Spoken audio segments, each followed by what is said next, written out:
ఆ యాకోబును పెళ్లి చేసుకోకముందు వీరిద్దరూ కూడా ఒకే తండ్రికి పుట్టిన వాళ్ళు, వీరిద్దరూ కూడా ఒకే తల్లికి పుట్టిన వాళ్ళు, వీరిద్దరూ కూడా అక్క చెల్లెళ్ళే. కానీ యాకోబును పెళ్లి చేసుకున్న తర్వాత యాకోబు తనను ప్రేమించలేదు. కారణం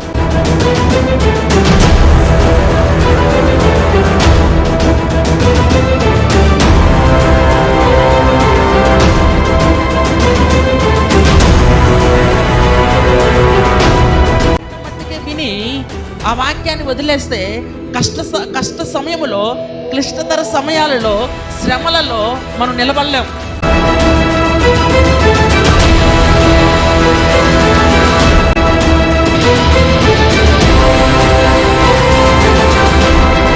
కూడి వచ్చిన మీ అందరికీ కూడా ప్రభు అయిన యేసుక్రీస్తు నామంలో నా యొక్క హృదయపూర్వకమైన వందనాలు తెలియజేస్తున్నాను. ఈ సమయంలో దేవుని యొక్క వాక్యాన్ని మనం చదువుకుందాము. సామెతల గ్రంథము 30వ అధ్యాయము 15-16 వచనాలు నేను చదువుతున్నాను. దయచేసి ఆలకించండి. జలగకు ఇమ్ము ఇమ్ము అను కూతుర్లిద్దరు కలరు, తృప్తి పడనివి 3 కలవు, చాలును అని పలకనివి 4 కలవు. అవేవనగా పాతాళము కనని గర్భము, నీరు చాలును అనని భూమి, చాలును అనని అగ్ని. ఈ యొక్క వాక్య భాగము సామెతల గ్రంథంలో మనకు కనబడుతుంది. ఈ యొక్క సామెతల గ్రంథంలో 30వ అధ్యాయము 31వ అధ్యాయము సొలొమోను కాకుండా వేరే వాళ్ళు రచించినట్లుగా ఇక్కడ రాయబడి ఉంటుంది. 30వ అధ్యాయాన్ని ఆగూరు అనే వ్యక్తి రాసినట్లు, 31వ అధ్యాయాన్ని లెమూయేలు అనే వ్యక్తి రాసినట్లు చెప్పబడుతుంది. అయితే చాలామంది బైబిల్ పండితుల యొక్క అభిప్రాయము ఏమిటి అని అంటే, ఆగూరు అన్న సొలొమోనే, అలాగే లెమూయేలు అన్న సొలొమోనే అని చెప్పి చాలామంది అభిప్రాయపడతారు. వివిధమైన అభిప్రాయాలు ఉన్నప్పటికీ ఈ యొక్క వాక్యాన్ని మనకు అందించింది ఎవరు అని అంటే పరిశుద్ధాత్మ దేవుడు. హల్లెలూయా. పరిశుద్ధాత్మ దేవుడు వివిధమైన వ్యక్తులను ఉపయోగించుకుని, వారి యొక్క నైపుణ్యాలను ఉపయోగించుకుని, పరిస్థితులను బట్టి ఈ యొక్క వాక్యాన్ని మనకు అందించడం జరిగింది. కాబట్టి ఈ యొక్క మనం చదువుకున్న వాక్య భాగంలో ఈ గ్రంథకర్త మనకు తెలియజేయాలనుకుంటున్న విషయం ఏమిటి అంటే, జలగకు ఇమ్ము ఇమ్ము అను 2 కూతుళ్ళు ఉన్నారు అని చెప్పి రాయబడి ఉంది. మనందరికీ తెలుసు జలగంటే ఏంటో. మన గ్రామీణ ప్రాంతాల్లో జలగలు ఎక్కువగా కనిపిస్తాయి పట్టణాల్లో కన్నా. నీళ్లు ఎక్కడైతే ఎక్కువగా ఉంటాయో అక్కడ జలగలు కూడా ఉండటానికి అవకాశం ఉంటుంది. అయితే ఈ యొక్క జలగల యొక్క పని ఏంటంటే, అవి రక్తాన్ని పీల్చి బతుకుతాయి. మీ అందరికీ తెలుసు. అంటే అది మనిషి రక్తమే కావచ్చు, జంతువుల యొక్క రక్తమే కావచ్చు. వాటి యొక్క స్వభావం ఏమిటి అని అంటే, ఇవ్వడమే తీసుకోవడమే వాటికి తెలుసు తప్ప ఇవ్వడం వాటికి తెలియదు అని గ్రంథకర్త యొక్క ఉద్దేశంతో ఈ విషయాన్ని తెలియజెప్తూ ఉన్నాడు. ఇక్కడ మనం గమనించినట్లయితే ఈ యొక్క గ్రంథకర్త యొక్క ఉద్దేశం ఏమిటి అని అంటే, దీనికి ముందు వచనాల్లో ఆయన ఏం చెబుతూ ఉన్నాడు అని అంటే, ఒక దుష్టతరం రాబోతుంది, తల్లిదండ్రులను గౌరవించని, తల్లిదండ్రులను పట్టించుకుని ఒక తరం రాబోతుంది, పేదలను దరిద్రులను మృంగి వేసేవారు, మోసము చేసేవారు ఒక తరము రాబోతుంది అని చెప్పి, ఆ తరము ఎందుకని వస్తుంది అనే విషయాల గురించి ఇక్కడ మనకు తెలియచేయటం మనం చూస్తూ ఉన్నాం. అది ఆయన చెప్పినప్పుడు కొన్ని సాదృశ్యాలను ఆయన వాడాడు. గతంలో మనం చాలాసార్లు ఈ యొక్క మాటలు మనం చెప్పుకున్నాం. కొన్ని సందర్భాలలో పరిశుద్ధాత్మ దేవుడు కొన్ని వాక్యాలు ఎందుకు రాశాడు అని అంటే, దాంట్లో ఉన్న సాదృశ్యాలను ఉపయోగించి, దానిలో ఉన్న గుర్తులను ఉపయోగించి ఒక విషయాన్ని తన ప్రజలతో ఆయన మాట్లాడాలి అని అనుకుంటున్నాడు. హల్లెలూయా. ఇక్కడ జలగకు ఇమ్ము ఇమ్ము అనే 2 కూతుళ్ళు ఉన్నారంట. ఆయన యొక్క ఉద్దేశం ఏమిటి అని అంటే, జలగ అంటే అది తీసుకునేదే తప్ప ఇచ్చేది కాదు అనే యొక్క ఉద్దేశంతో చెప్పడం జరిగింది. క్రొత్త నిబంధనలో దీని యొక్క సాదృశ్యాన్ని ఏమని చెప్తారు అని అంటే, బైబిల్ పండితులు యోహాను భక్తుడు అంటాడు, శరీరాశ, నేత్రాశ, జీవపుటంబము. ఈ 3 కూడా మనిషి యొక్క స్వభావంలో ఉండి ఇవి తీసుకోవడానికి ప్రయత్నం చేస్తాయి తప్ప ఇవ్వడానికి ప్రయత్నం చేయవు. కాబట్టి వీటిని ఉదహరిస్తూ ఈ యొక్క గ్రంథకర్త రాశాడు అని చాలామంది నమ్ముతారు. ఏదేమైనప్పటికీ ఆ యొక్క శరీరాశ, నేత్రాశ, జీవపుటంబం కలిగి ఉన్న వ్యక్తులను బట్టి ఒక సమాజము తయారవబోతుంది. ఆ సమాజము ఏమిటి అని ఆలోచన చేస్తే ఇక్కడ గ్రంథకర్త మనతో మాట్లాడుతున్నాడు. తృప్తి పడనివి 3 కలవు, చాలును అని పలకనివి 4 కలవు. ఇక్కడ తర్వాత 4 మాటలు చెబుతాడు. అందులో 3 తృప్తి పడవు, అలాగే 4 చాలును అని అనవు. 2 మాటలు కూడా ఒకటే. తృప్తి ఉండదు వాటికి. తృప్తి అనేది ఉండదు. వాటి జీవితంలో ఇది నాకు చాలు అనే మాట ఎప్పుడూ కూడా అనవు. ఆ విషయాలు ఏంటి అని ఇక్కడ మనతో చెబుతూ ఉన్నాడు. అవేవనగా పాతాళము కనని గర్భము, నీరు చాలును అనని భూమి, చాలును అనని అగ్ని. ఈ 4 విషయాల గురించి ఈరోజు మనం మాట్లాడుకుందాం. ఇవి పరిశుద్ధాత్మ దేవుడు మనకు అందించడానికి గల కారణం ఏమిటి, వీటి వెనకాల ఉన్న ఉద్దేశాలు ఏమిటి అని ఒకంత మనం ఆలోచన చేస్తే, మొట్టమొదటిగా సామెతల గ్రంథము 27వ అధ్యాయము 20వ వచనాన్ని మనము గమనించినట్లయితే ఒకసారి చదువుదాం. 27:20. పాతాళమునకును అగాధ కోపమునకును తృప్తి కానేరదు, అలాగున నరుల దృష్టి తృప్తి కానేరదు. హల్లెలూయా. ఇక్కడ మనం గమనించినట్లయితే ఇక గ్రంథకర్త, సామెతల గ్రంథకర్త అయిన సొలొమోను ఏమంటున్నాడు అని అంటే, అగాధమునకును పాతాళమునకును తృప్తి ఉండదు. పాతాళంలో ఎప్పుడు కూడా తృప్తి ఉండదు. అలాగే నరుల దృష్టి కూడా తృప్తి కానేరదు అనే మాట పలుకుతున్నాడు. హల్లెలూయా. ఇక్కడ పాతాళము అంటే ఏమిటి అని మనం ఆలోచన చేస్తే, నరుల దృష్టిని పాతాళముతో పోల్చాడు. దేవుని నామానికి మహిమ కలుగును గాక. యేసు ప్రభువు కూడా ఒకసారి ఒక సందర్భంలో ఏమంటాడు అని అంటే, నీ కుడి కన్ను నిన్ను అభ్యంతరపరిచిన ఎడల ఆ కన్ను నీ యొద్ద నుండి పెరికివేయము. 2 కన్నులు గలవాడవై నీవు నరకములో ప్రవేశించుట కంటే ఒంటి కన్ను గలవాడవై నీవు జీవములో ప్రవేశించుట మేలు అని చెప్పి ఒకానొక సందర్భంలో ఆయన చెప్తాడు. ఇంకొక సందర్భంలో ఆయన ఏమంటాడు అని అంటే, నీ దేహమునకు దీపము నీ కన్నే కనుక నీ కన్ను తేటగా ఉండిన ఎడల నీ దేహమంతయు వెలుగుమయమై ఉండును. ఒకవేళ నీ కన్ను చీకటి అయి ఉండిన ఎడల నీ దేహమంతయు చీకటి అయి ఉండును అని చెప్పి ఆయన మాట్లాడుతున్నాడు. చాలా రోజుల క్రితం మనకొక మాట చెప్పుకున్నాం, తమసోమ జ్యోతిర్గమయ. అంటే నేను చీకట్లో ఉన్నాను, నన్ను వెలుగులోనికి నడిపించు. చీకటి అంటే ఎక్కడ ఏర్పడింది అని అంటే, మన కన్నులకు చీకటి ఏర్పడింది. మన కన్నులకు చీకటి ఏర్పడింది. చీకట్లో ఉన్న కళ్ళు ఎప్పుడూ కూడా పాతాళము లాంటివి. చీకట్లో ఉన్న కళ్ళు ఎప్పుడూ కూడా పాతాళం లాంటివి. అవి తీసుకుంటాయే తప్ప తిరిగి ఇవ్వడానికి ఏమాత్రము కూడా ప్రయత్నం చేయవు. ఇప్పుడు చూడండి, మనము స్మార్ట్ ఫోన్లు వాడుతున్నాం. ఇప్పుడు చాలామంది స్మార్ట్ ఫోన్లు వాడుతున్నారు. చూడండి, అందులో మనం యూట్యూబ్లో ఒక వీడియో చూసినప్పుడు మనం మెసేజే పెట్టుకుంటాం, మనం దేవుని వాక్యాన్ని పెట్టుకుంటాం, లేకపోతే దేవుని పాటలే వినడానికి పెట్టుకుంటాం. కానీ దాని కింద వేరే వేరే వేరే వేరే విషయాలు మనం చూస్తూ ఉంటాం. మనకి గబుక్కున మన చూపు ఇంకొక దాని మీద పడుతుంది.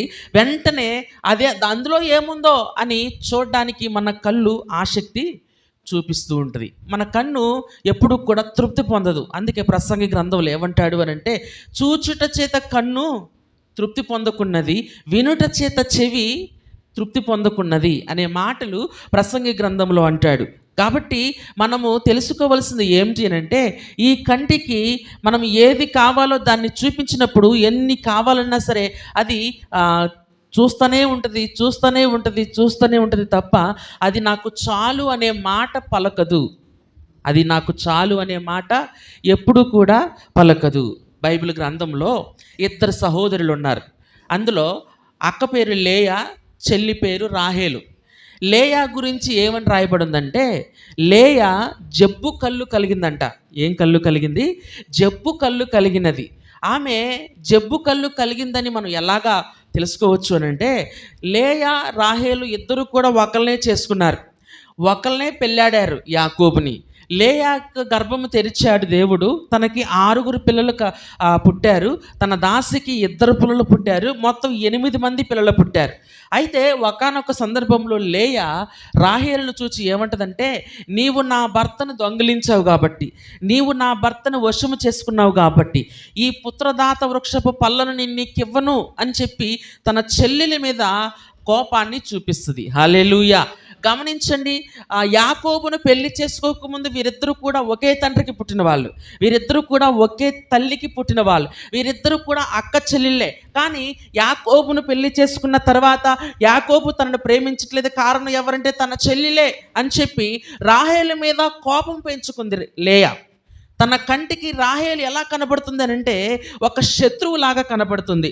తన కంటికి రాహేలు తన చెల్లెలు ఎలా కనబడుతుందంటే చిన్నప్పటి నుంచి తన యొక్క తోపుటులాగా చూసుకున్న రాహేలు ఒక్కసారిగా తన శత్రువుగా కనబడటం మనం చూస్తూ ఉన్నాం. అంటే ఇక్కడ మనం గమనించాల్సింది ఏమిటి అంటే తన కంటి చూపు మారిపోయింది, తన కన్ను యొక్క దృష్టి మారిపోయింది. ఒక్కసారిగా మిత్రులు అనుకున్నవారు, ఒక్కసారిగా శ్రేయోభిలాషులు అనుకున్నవారు, ఒక్కసారిగా మనకు కావలసిన వారు అనుకున్నవారు ఏదో ఒక చిన్న తేడాన్ని బట్టో లేకపోతే ఏదో ఒక చిన్న విషయాన్ని బట్టో శత్రువులుగా మనకు మారిపోతూ ఉంటారు, శత్రువులుగా మనం చూస్తూ ఉంటాం. ఈ కన్ను ఎలాంటిదనంటే ప్రేమిస్తే గనక ప్రేమ గల చూపులు చూస్తుంది, ఈ కన్ను ఎలాంటిదనంటే ద్వేషిస్తే గనక ద్వేషం కలిగిన చూపులు చూస్తుంది. హల్లెలూయా.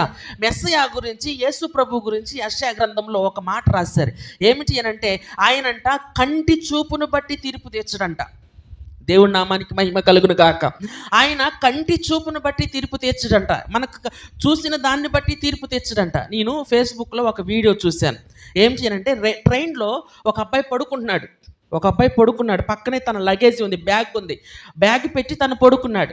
ఇంకొక ఆయన తన పక్కన ఆ బ్యాగ్ పక్కన వచ్చి కూర్చుని ఏం చేశాడు, వాడు దొంగ అనుకుంటా వచ్చినాడు, అతన్ని చూసి వీడు పడుకున్నాడని చెప్పి స్టేషన్ వచ్చిందని చెప్పి తన బ్యాగ్ తీసుకుని మెల్లగా దిగిపోయాడు.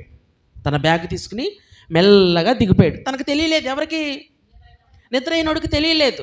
అప్పుడు దిగిపోయిన తర్వాత ఇతను వెళ్ళి ఒక షాప్ దగ్గర, ఆ రైల్వే స్టేషన్లోనే ఒక షాప్ దగ్గర బాటిల్ కొనుక్కుని తాగుతున్నాడు. కింద పెట్టాడు బ్యాగ్, పెడితే ఆ బ్యాగ్ను చూశాడు ఇంకొకడు, వాడు కూడా దొంగే. వాడు ఏం చేశాడు, వాడు బాటిల్ ఇట్లా తాగుతున్నాడు కదా, ఈ లోపు ట్రైన్ కదులుతూ ఉంటే ఆ బ్యాగ్ తీసుకుని అదే ట్రైన్ ఎక్కాడు. ఈ రెండో వాడు కూడా అదే ట్రైన్ ఎక్కి ఏం చేశాడు, ఎవరి దగ్గర అయితే ఆ యొక్క బ్యాగ్ని దొంగిలించాడో అతని దగ్గర వెళ్ళి కూర్చున్నాడు, పక్కన పెట్టి కూర్చున్నాడు. చక్కగా కూర్చుంటే ఈలోపు మరి ఆడు బ్యాగ్ పోగొట్టుకున్నాడు కదా దిగినోడు, వాడు గబగబా వచ్చేసి లోపలికి వచ్చి చూస్తే ఆడికి భయం వేసింది, ఈడికి భయం వేసింది. ఎందుకనంటే వాడు ఎవరి దగ్గర దొంగిలించాడంటే ఈ పక్కనోడి దగ్గర, వీడెవరి దగ్గర దొంగిలించాడంటే వాడి దగ్గర. వాడు దిగిపోయిన ట్రైన్, వీడు దిగిపోయే ట్రైన్, బ్యాగ్ అక్కలేదు వదిలేశారు. వాడు నిద్ర లేచి వాడి బ్యాగ్ తీసుకుని వెళ్ళిపోయాడు. ఈ యొక్క చరిత్ర అంతట్లో కూడా ఆ బ్యాగ్ కలిగిన వ్యక్తికి తన బ్యాగ్ పోయిందని, తన బ్యాగ్ బయటికి వెళ్ళిందని, తన బ్యాగ్ బయటికి వెళ్ళి మరలా వచ్చిందని తనకు తెలియదు, ఏదీ తెలియదు తనకి. కానీ తన బ్యాగ్ ఇచ్చుకుని తను వెళ్ళిపోయాడు. మనము కూడా ఆ బ్యాగ్ కలిగిన వ్యక్తుల్లాగానే మనం ఉంటాం. హల్లెలూయా. మనం నిద్రపోయి ఉంటాం కదా, మన కన్ను చీకట్లో ఉంటుంది కదా, మనకి ఎట్నుంచి వస్తుందో ఎట్నుంచి రాదో మనకి తెలీదు. దేవుని నామానికి మహిమ కలుగును గాక. మన కన్ను ఎప్పుడూ కూడా తృప్తి పొందదు, ఏదో ఒకటి కావాలంటుంది. కారణం ఏమిటి అంటే మన కన్ను చీకట్లో ఉంది, మన దృష్టి చీకట్లో ఉంది. మనము ఎక్కడి నుంచి చూస్తున్నాము అంటే చీకట్లో ఉండి చూస్తున్నాం. కాబట్టి ఈ యొక్క దృష్టిని సామెతల గ్రంథకర్త ఏమన్నాడు అనంటే పాతాళము, తృప్తి పడనవి 3 కలవు, చాలును అని పలకనివి 4 కలవు. అవేవనగా మొట్టమొదటిది పాతాళము. అంటే నరుని దృష్టి, మన యొక్క దృష్టి మన ఎప్పుడూ కూడా చాలు అని చెప్పి అనదు, చాలు అని చెప్పి తృప్తి పడదు, ఎప్పటికీ కూడా కావాలి అని అంటుంది. ఒక రాజుగారంట ఒక పోటీ పెట్టారంట రాజ్యంలో. ఏమిటి అని అంటే, మీకు ఎదురుగా ఉన్న పొలాలు చూశారు కదా, దాంట్లో సరిహద్దులు గీచి మీరు ఎంత దూరం పరిగెత్తితే సూర్యోదయం అయ్యేలోపు ఎంత దూరం పరిగెత్తితే అంత దూరం యొక్క భూములు మీవే అని చెప్పి రాజుగారు ఒక పోటీ పెట్టారంట. కొంతమంది పరిగెడుతున్నారు, ఒక ఆయన మాత్రం చాలా స్పీడ్గా పరిగెడుతూ ఉన్నారు. సాయంత్రం 3 అయింది, 4 అయింది, 5 అయింది, 6ంటికి తనకి తృప్తి కలగలేదు. ఇంకా చాలా ప్రదేశం ఉంది, ఆ ప్రదేశాన్ని అంతటిని కూడా సంపాదించుకోవాలి అని తను పరిగెడుతున్నాడు. ఆ పరుగులోనే తన గుండె ఆగిపోయింది, అక్కడికక్కడే చనిపోయాడు. ఈ కన్ను ఎలాంటిదంటే మన యొక్క మరణము చూచేంత వరకు కూడా కోరుకుంటూనే ఉంటుంది. ఎప్పటికీ కూడా తృప్తి పడేది కాదు. అందుకే దీనిని పాతాళముతో పోల్చారు. అదేవిధంగా రెండో విషయం ఏమిటి అంటే కనని గర్భము.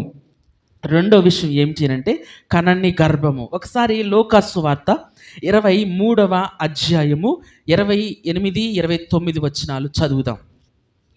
యేసు వారి వైపు తిరిగి, యెరూషలేము కుమార్తెలారా, నా నిమిత్తం ఏడవకుడి, మీ నిమిత్తమును మీ పిల్లల నిమిత్తమును ఏడ్వుడి.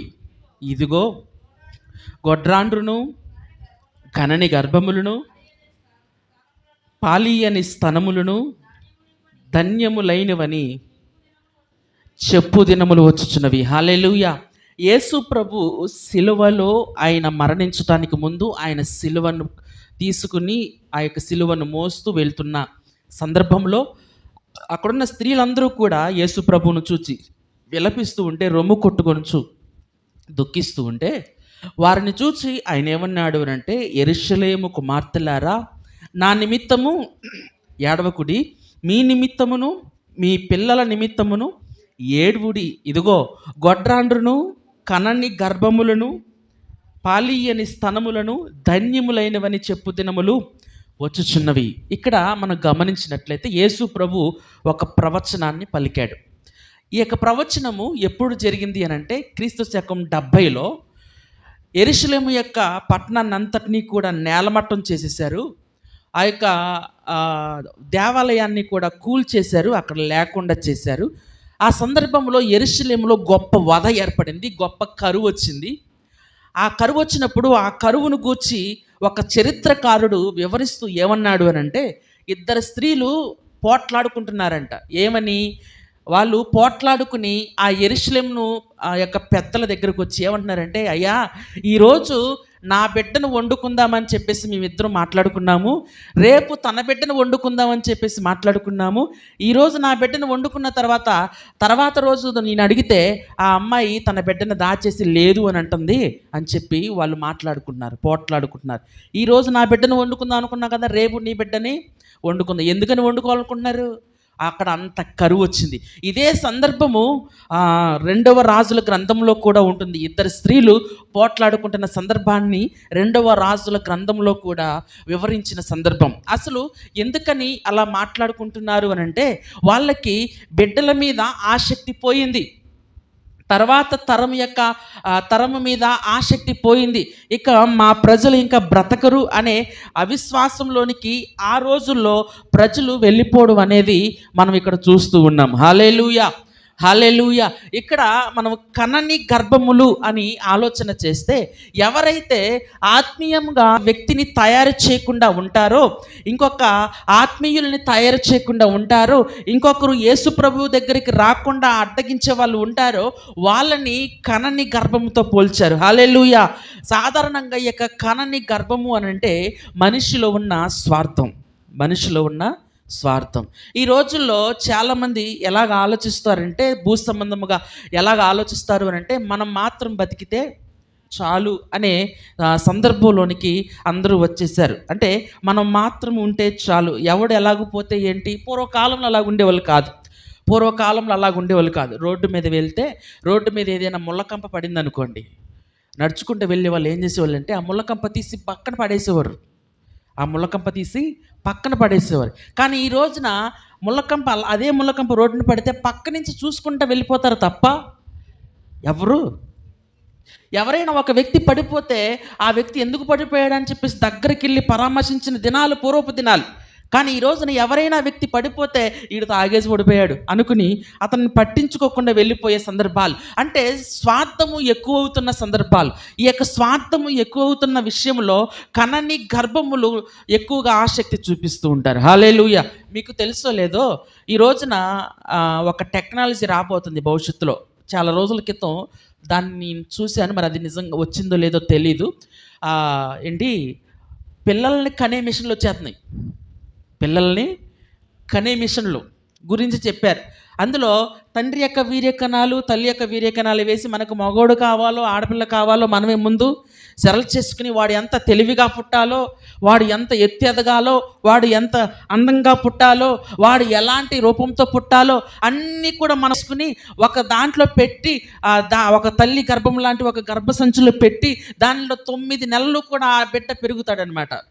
9 నెలల తర్వాత ఆ బిడ్డను బయటికి తీస్తారు. అంటే నొప్పులు భరించడానికి ఇష్టం లేని పరిస్థితి, ఆపరేషన్లు అంటే ఒక బిడ్డను మోయడానికి ఇష్టపడని పరిస్థితిలోనికి నేటి ప్రపంచం వచ్చేస్తుంది. హల్లెలూయా, హల్లెలూయా. అంటే ఈ విషయాన్ని అంతటినీ కూడా ఎందుకని చెబుతూ ఉన్నాను అని అంటే, ఇవి ఎప్పుడూ కూడా తృప్తి పడవు.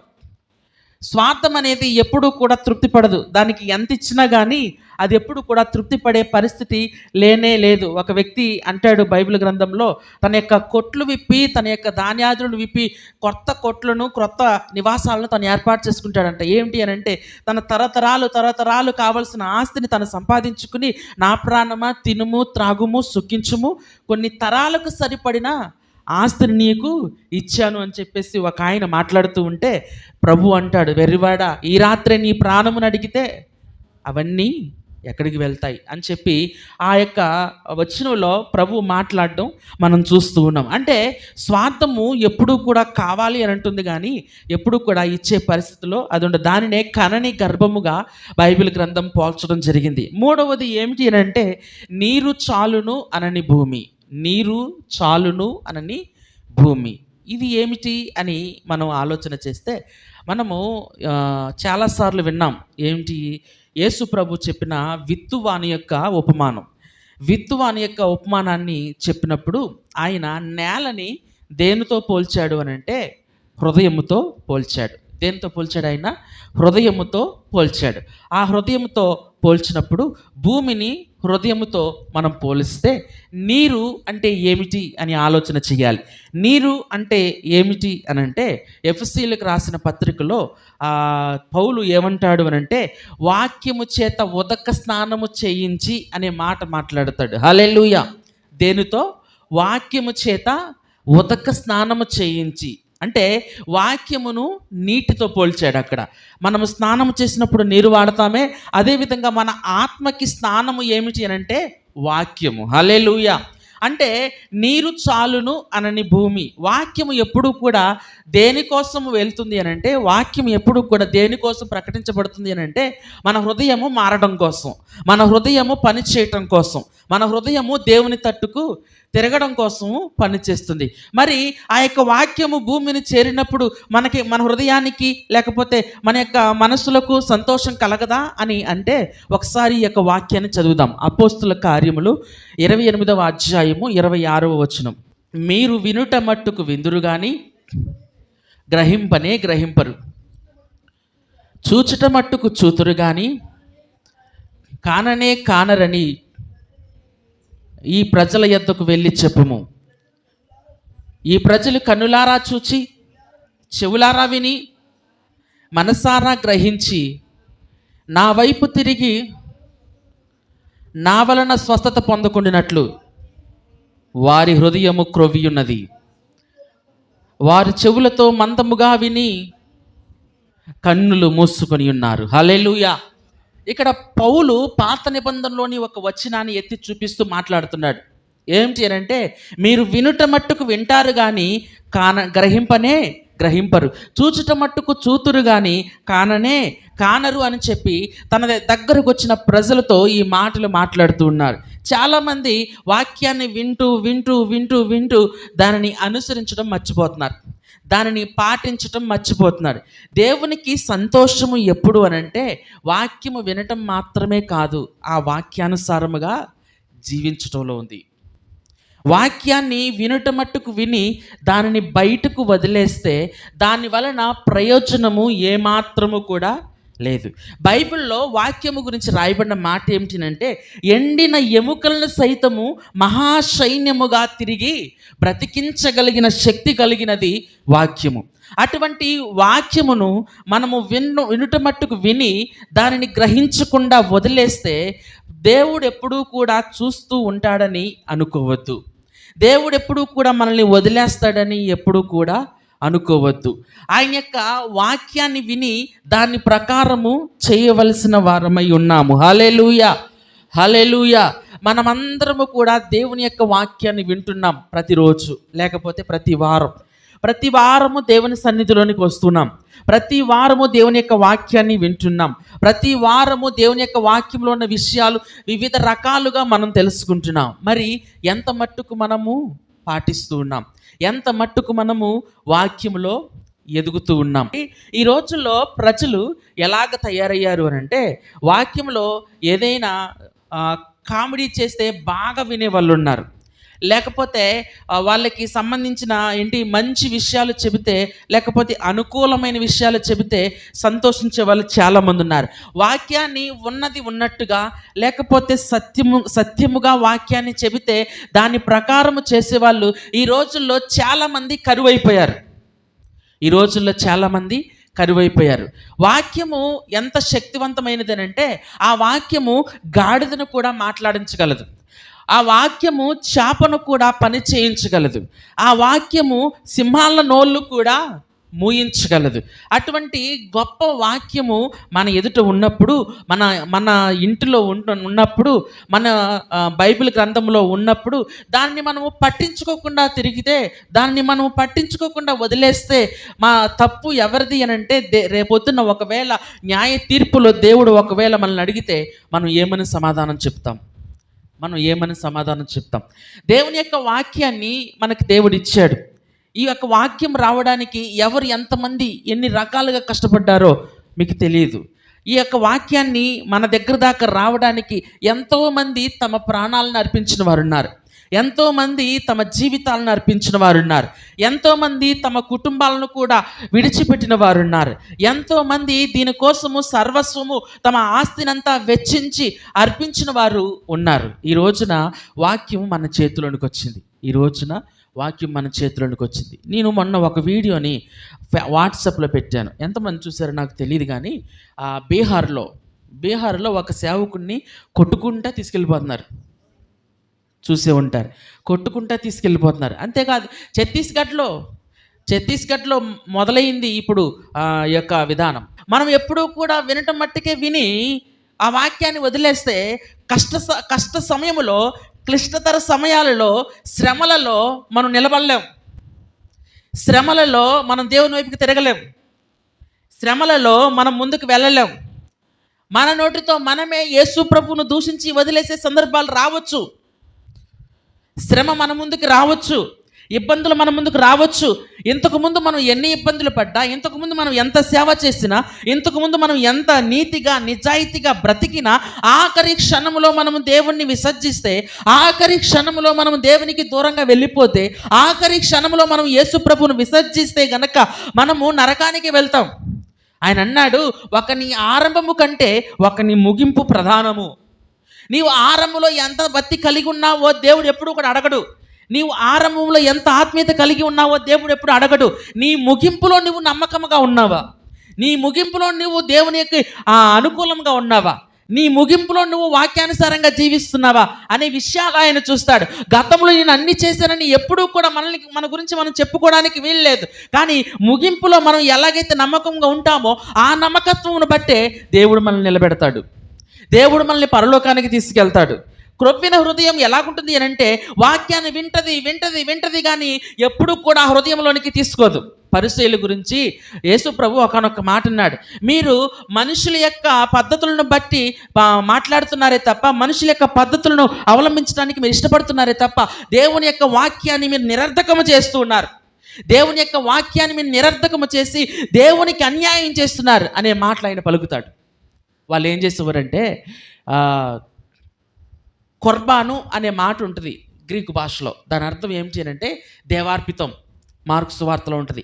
దేవార్పితం అంటే తల్లిదండ్రులను సన్మానించమని దేవుని యొక్క వాక్యంలో ఉంది. తల్లిదండ్రులను సన్మానించమని దేవుని యొక్క వాక్యంలో ఉంది. అయితే ముదుసలి వయసులో తల్లిదండ్రులను చూడవలసిన సందర్భంలో ఒకవేళ వారితో ఏదైనా పోట్లాట అయిందనుకోండి, ఈ కొడుకుకి వెంటనే వారికి చెందాల్సిన డబ్బుని దేవార్పితం చేసేస్తాడు. దేవార్పితం అలా చేయొచ్చు అని చెప్పి పరిసయ్యులు బోధించారు. అలా చేయొచ్చు అని పరిసయ్యులు ప్రకటించారు ఆ దినాలలో. ఇప్పుడు ఎవరు అన్యాయం అయిపోతున్నారంటే, తల్లిదండ్రులు అన్యాయం అయిపోతున్నారు. తల్లిదండ్రులను చూడకుండా వారి మీద ఉన్న కోపంతో వారికి చెందాల్సిన డబ్బుని ఇతను ఎవరికి అప్పచెప్పుతున్నాడు అని అంటే దేవాలయానికి అప్పచెప్పుతున్నాడు. మరి దేవుడికి ఇచ్చింది ఏమవుతుంది అని అంటే అది పుణ్యానికే కదా, దేవుడికే కదా ఇచ్చింది, తిరిగి మనల్ని ఆశీర్వదించడా అని చెప్పి ఆలోచనలు వస్తాయి. గమనించండి, మనము న్యాయముగా బతకకుండా, దేవుడు చెప్పినట్టుగా బతకకుండా దేవుడికి ఎన్ని కానుకలు ఇచ్చినా దేవుడు యాక్సెప్ట్ చేయడు. దేవుడు యాక్సెప్ట్ చేయడు. మనము దేవుని వాక్యానుసారంగా జీవించకుండా, దేవుడు చెప్పినట్టుగా జీవించకుండా, మనము ఎన్ని వజ్రాలు వైడూర్యాలు దేవునికి అర్పించినా అవి దేవునికి చెల్లవు. దేవుడు వాటిని ఒప్పుకోడు. ఆయన కోరుకుంటున్నది ఏమిటి అంటే మన హృదయాన్ని కోరుకుంటున్నాడు. అందుకే ఒక పాట ఉంటుంది, బంగారం అడగలేదు, వజ్రాలు అడగలేదు, ఆయన ఏం అడిగాడు అని అంటే హృదయాన్ని అడిగాడు. ఈ హృదయాన్ని క్రొవ్విన హృదయంగా మనం చేసుకుంటున్నాం తప్ప ఆయనకు అనుకూలమైన హృదయముగా మనం మార్చుకోలేకపోతున్నాం. ఆయనకు అనుకూలమైన హృదయముగా మనం ఎందుకనో ఉంచలేకపోతున్నాం, తయారు చేసుకోలేకపోతున్నాం. మన హృదయము ఎప్పుడూ కూడా మోసకరమైనది, మన హృదయం ఎప్పుడూ కూడా రోగము కలిగినది. కాబట్టి ఈ హృదయం చెప్పినట్టుగానే మనం నడుచుకుంటున్నాం తప్ప దేవుని యొక్క వాక్యానుసారముగా మనల్ని మనం ఎందుకనో మలుచుకోలేకపోతున్నాం. చూడండి, వాక్యములో ఏదుందో దాని ప్రకారం చేయటానికి ప్రయత్నం చేయండి. దాని ప్రకారం నడవడానికి ప్రయత్నం చేయండి. దేవుడే మిమ్మల్ని ఆశీర్వదిస్తాడు. దేవుడే మిమ్మల్ని దీవిస్తాడు. ఆశీర్వాదం అనేది ఆయన దగ్గర నుంచి రావాలి, మనుషుల దగ్గర నుంచి రాదు. మనము వినుట మట్టుకు విని దాన్ని పాటించే స్థితిలో మనం లేకపోతే ఆ తీర్పు మనకే ఉంటుంది. దేవుని నామానికి మహిమ కలుగును గాక. ఇక 4వ విషయం, సామెతల గ్రంథములో ఆ గ్రంథకర్త చెప్పిన దాంట్లో తృప్తి పడనివి 4 అని చెప్పాడు. మొదటిది పాతాళము, రెండోది కనని గర్భము, మూడోది నీరు చాలును అనని భూమి, అలాగే 4వది ఏమిటి అంటే చాలును అనని అగ్ని. ఇదేమిటో ఇప్పుడు తెలుసుకుందాం. యాకోబు రాసిన పత్రిక 3వ అధ్యాయము 5-6 వచనాలు. అలాగుననే నాలుక కూడా చిన్న అవయమైనను బహుగా అదిరిపడును. ఎంత కొంచెము నిప్పు ఎంత విస్తారమైన అడవిని తగులబెట్టును. నాలుక అగ్నియే. నాలుక మన అవయములలో ఉంచబడిన పాప ప్రపంచమై సర్వ శరీరమునకు మాలిన్యము కలగచేయుచు ప్రకృతి చక్రమునకు చిచ్చు పెట్టును. అది నరకము చేత చిచ్చు పెట్టబడును. హల్లెలూయా. నాలుక అగ్నియే అని చెప్పి రాశారు ఇక్కడ. చాలును అనని అగ్ని ఏంటి అంటే నాలుక. ఈ నాలుకంట నరం లేని నాలుక 40 రకాల మాటలు మాట్లాడుతుంట. ఎన్ని రకాలుగా మాట్లాడుతుందో ఈ నాలుక. ఇది అగ్ని లాంటిది, చిచ్చు పెడుతుంది. ఒక అడవికి ఎంత చిన్న నిప్పు, ఎంత పెద్ద మంటని తీసుకొస్తుందో ఈ నాలుక కూడా అగ్నితో సమానం.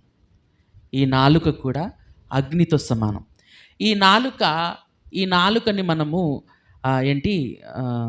కళ్ళెము పెట్టకపోతే, ఈ నాలుకను మనము కంట్రోల్లో పెట్టకపోతే, ఈ నాలుక చెప్పినట్టుగా మనము చేసేస్తే, లేకపోతే ఈ నాలుక పలికినట్టుగా మనం పలికితే మన జీవితంలో అనేకమైన విషయాల్లో మనం పడిపోతూ ఉంటాం. పెద్దలు అంటారు, మీ అందరికీ తెలుసు, కాలు జారినా తిరిగి లేవచ్చు, కానీ మాట జారితేనంట తిరిగి తీసుకోలేం. వదిలిన మాట, వదిలిన బాణం మరలా వెనక్కి రావంట. ఇలాంటి సామెతలు చాలా ఉన్నాయి. మాట అనేది చాలా ప్రాముఖ్యమైనది, నాలుక అనేది చాలా ప్రాముఖ్యమైనది. ఈ యొక్క నాలుక విషయంలో, ఈ యొక్క మాట విషయంలో మనం చాలా జాగ్రత్తగా ఉండాలి. ఒక దైవజనుడు అన్నాడు, ఒంటరిగా ఉన్నప్పుడు నీ యొక్క మనసును, 10 మందితో ఉన్నప్పుడు నీ నాలుకను అదుపులో పెట్టుకున్నవాడే గొప్పవాడు. ఒంటరిగా ఉన్నప్పుడు నీ మనస్సును, 10 మందిలో ఉన్నప్పుడు నీ నాలుకను అదుపులో పెట్టుకున్నవాడే గొప్పవాడు అని చెప్పడం జరిగింది. ఎందుకని అనంటే ఈ నాలుక అగ్ని లాంటిది. కొంతమంది మాట్లాడే మాటలు ఎలాగుంటాయి అనంటే భూమి నుంచి ఆకాశానికి నిచ్చినేసేస్తారు. అందులో నిజం ఎంత ఉంటుంది అని అంటే చాలా తక్కువగా ఉంటుంది. గమనించాలి, బైబిల్ గ్రంథంలో ఒక మాట ఉన్నది. ఏమిటి అంటే, మీ తండ్రి అయిన అపవాది అబద్ధమునకు జనకుడునై ఉన్నాడు. అబద్ధానికి జనకుడు ఎవరు అని అంటే అపవాది. అపవాది ఎప్పుడూ కూడా అబద్ధాలే ఆడతాడు. ఈ నాలుక కూడా అపవాది చెప్పినట్లే మాట్లాడుతుంది. చాలా సందర్భాలలో మనము నిజాలు మాట్లాడడానికన్నా మనము అబద్ధాలు మాట్లాడడానికి చాలాసార్లు మనము ఇష్టపడుతూ ఉంటాం. అంతెందుకండి, మనము అబద్ధాలు వినడానికి ఎక్కువగా ఆసక్తి చూపిస్తాం, అబద్ధాలు చూడటానికి ఎక్కువగా ఆసక్తి చూపిస్తాం. మీరు చూసారా, పూర్వకాలంలో నటించే వాళ్ళు, పూర్వకాలపు హీరోలు నేను చూసినప్పుడు వాళ్ళకి నాట్యం చేయడం అంత బాగా రాదు పూర్వకాలంలో ఉన్న హీరోలకి. కానీ వాళ్ళని ఒక్కొక్కరు ఏమనేవారంటే విశ్వవిఖ్యాత నటనా సార్వభౌమ, లేకపోతే నట సామ్రాట్, లేకపోతే నట శేఖర, లేకపోతే రెబల్ స్టార్, ఇలాంటి విషయాలు, ఇలాంటి పేర్లు వాళ్ళకి ఇచ్చారు. కారణం ఏమిటంటే వాళ్ళు ఎలా డ్యాన్సులు వేసినా, వాళ్ళు ఎలా నాట్యం చేసినా కానీ వాళ్ళ యొక్క నటన చాలా బాగా నచ్చింది ప్రజలకి. వాళ్ళ యొక్క నటనని జ్ఞాపకం చేసుకుంటూ వారిని నక్షత్రాలు చేసేసారు. అంటే స్టార్లు అంటే నక్షత్రాలని అర్థం. హల్లెలూయా. అలాగా ఒక నిజం చెప్పేవాడిని హీరోని చేస్తారు ఎవరైనా హీరో చేస్తారా? ఎవ్వరూ చేయలేరు. ఎందుకంటే లోకానికి అబద్ధాలే కావాలి తప్ప నిజాలు అవసరం లేదు. వాక్యం యొక్క సారాంశము సత్యము. చాలాసార్లు మనం చదువుకున్నాం, నీ వాక్య సారాంశము సత్యము. ఈ యొక్క వాక్యము చెప్పినట్లుగా మనం మాట్లాడితే అనేక మంది మనకు శత్రువులు అవుతారు. క్రైస్తవ జీవితం ఎప్పుడూ కూడా పూలపాన్పు కాదండి. చాలామంది శత్రువులు మనకు తయారవుతారు వాక్యానుసారంగా జీవించినప్పుడు, వాక్యానుసారంగా మనం ముందుకెళ్ళినప్పుడు, వాక్యంలో ఉన్న విషయాలు మనం మాట్లాడుకుంటున్నప్పుడు, వాక్యంలో ఉన్న విషయాలు మనం చేయాలని అనుకుంటూ ఉన్నప్పుడు మనం చాలా మందికి శత్రువులం అయిపోతాం. జ్ఞాపకార్థ కూడిక శుభకార్యం. క్రైస్తవులకి జ్ఞాపకార్థ కూడిక శుభకార్యం. ఎందుకన్నా తెలుసా? పరలోకానికి వెళ్ళిపోయాడు ఒక వ్యక్తి, తన నిత్యత్వానికి వెళ్ళిపోయాడు ఒక వ్యక్తి. అతను పరలోకానికి వెళ్ళినా, నరకానికి వెళ్ళిపోయినా, ఈ భూమి మీద ఉన్న చెడుని ఎప్పుడు కూడా చూడలేక రాబోయే 7 సంవత్సరాల 7 ఏండ్ల శ్రమను ఎవరు చూడరు. ఒకవేళ ఆ 7 ఏండ్ల శ్రమను చూచే కళ్ళు ఎంత దురదృష్టకరమో మీకు తెలీదు. వాటిని చూచి తట్టుకోలేరు. అసలు వింటుంటేనే మనకు ఒక్కొక్కసారి భయం వేస్తుంది. హల్లెలూయా. ప్రకటన గ్రంథంలో వాటి గురించి రాయబడిన మాటలు, మరణం కోసం వెతుకుతారంట, దొరకదంట. మరణం రాదంట, వెతుకుతారంట, దానికోసం ఆశపడతారంట, చచ్చిపోవాలనుకుంటారంట, కానీ రాదంట మరణం.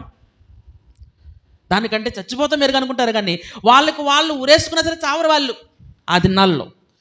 అటువంటి శ్రమలు చూడలేని కన్నులు అదృష్టవంతులు అని చెప్పి చాలామంది చెబుతూ ఉంటారు. హల్లెలూయా. అంటే ఈ దినము వరకు వెళ్ళిపోయిన వారు, వాళ్ళు నరకానికి వెళ్ళినా, పరలోకానికి వెళ్ళినా చాలా భాగ్యవంతులు అని అంటారు. అందుకే అక్కడ రాయబడిన మాట, ఈ దినము నుండి ప్రభువునందు మృతులు ధన్యులు అని చెప్పి అక్కడ రాయబడింది. దేవుని నామానికి మహిమ కలుగును గాక. అంటే ఈ యొక్క విషయాలన్నీ మనం ఆలోచన చేసినప్పుడు, చాలును అనని అగ్ని నాలుక, అది ఎప్పుడు కూడా అబద్ధాలే మాట్లాడుతుంది. మనము ఆ అబద్ధాలకు చోటు ఇవ్వకుండా, ఒకవేళ అబద్ధాలు మాట్లాడవలసి వస్తే మౌనముగా ఉందాం, ఒకవేళ అబద్ధాలు చూడవలసి వస్తే కన్నులు తిప్పుకుందాం, ఒకవేళ అబద్ధాలలో మనం జరిగించవలసి వస్తే మన ప్రయాణాన్ని ఆపుకుందాం. దేవుని యొక్క వాక్యానుసారంగా జీవించడానికి మనల్ని మనం సమర్పించుకున్నప్పుడు మన నాలుక మన కంట్రోల్లోనికి వస్తుంది, మన అదుపులోనికి వస్తుంది. హల్లెలూయా. ఓడలను కూడా చూడి, 4వ వచనంలో ఈ మాట రాస్తాడు, ఓడలను కూడా చూడి అవి ఎంతో గొప్పవై పెనుగాళ్ళకి కొట్టుకుని పోబడినను, ఓడ నడుపు వాని ఉద్దేశము చొప్పున మిక్కిలి చిన్నదగు చుక్కాని చేత తిప్పబడును. దాని యొక్క అర్థం ఏమిటి అంటే, ఒక పెద్ద ఓడ, ఎంత పెద్ద ఓడైనా సరే దానిని కదిలించేది ఏమిటి అంటే చిన్న చుక్కాని అని అంట. ఆ చుక్కాని ఓడ నడుపువాని ఉద్దేశము చేతనే వెళ్తుంది. ఆ చుక్కాని ఎవరు అంటే మనిషి విషయంలో నాలుక. ఆ నాలుకను మీరు అబద్ధానికి అప్పచెపితే అది అబద్ధంలోనికి వెళ్ళిపోతుంది, నిజానికి అప్పచెపితే అది యేసుక్రీస్తు దగ్గరికి తీసుకొస్తుంది. మరి ఈ అగ్ని లాంటి నాలుకను మనం వాక్యానికి అప్పచెప్పాల్సిన అవసరం ఉంది. దీని విషయాల్లో చాలా జాగ్రత్తగా ఉండాల్సిన సందర్భాలు. సామెతల గ్రంథకర్త యొక్క ఉద్దేశం ఏమిటి అంటే, ఒక తరం రాబోతుంది, ఒక దుష్టతరం రాబోతుంది, తల్లిదండ్రులను గౌరవించని తరం రాబోతుంది, పేదలను కనకరించని తరం ఒకటి రాబోతుంది, దేవుణ్ణి చూడలేని ఒక తరం రాబోతుంది. ఆ తరములో ఉండే విషయాల గురించి ఆయన చెబుతున్నాడు. జల్లగకు ఇమ్ము అని 2 కూతుళ్ళు ఉన్నారు. వాళ్ళు ఎవరు అంటే శరీరాశ, నేత్రాశ, జీవపుటంబము. ఆ ముగ్గురు కలిగి ఉన్న వ్యక్తులు ఎవరైనా సరే ఇటువంటి విషయాలు కలిగి ఉంటారు. పాతాళము, కనని గర్భము, నీరు చాలును అనని భూమి, చాలును అనని అగ్ని.